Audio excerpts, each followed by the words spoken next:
আসছি। আরে আসছি বলছি তো। কি হলো ভাই, এতবার কেন বেল দিচ্ছ? বলছি তো আসছি।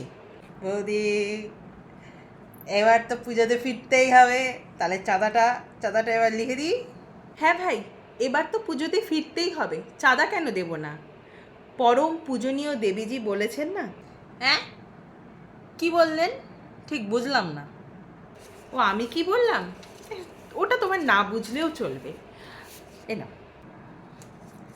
হ্যাঁ, ঠিক আছে, পুরো পরিবারকে নিয়ে পুজোতে চলে আসবেন, অঞ্জলি দেবেন, একদম ফুল টু মস্তি হবে। হ্যাঁ হ্যাঁ, নিশ্চয়ই পুরো পরিবারকে নিয়ে যাব, কিন্তু আমাদেরও একটা শর্ত আছে।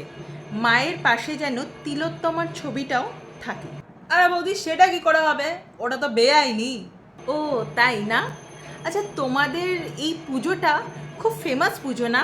সে আর বলতে, প্রচুর বড় পুজো হয়। আগের বছর ফার্স্ট প্রাইজ তো আমরাই পেয়েছিলাম। প্রচুর লোক আসে। হ্যাঁ, সে প্রচুর লোক আসে। আচ্ছা, সেই প্রচুর লোকের মাঝখানে যদি সবাই একসাথে বলে ওঠে সব মানুষের এক শট, জাস্টিস ফর আরজিকর, তখন কি করবে তোমরা? যত ঝামেলা।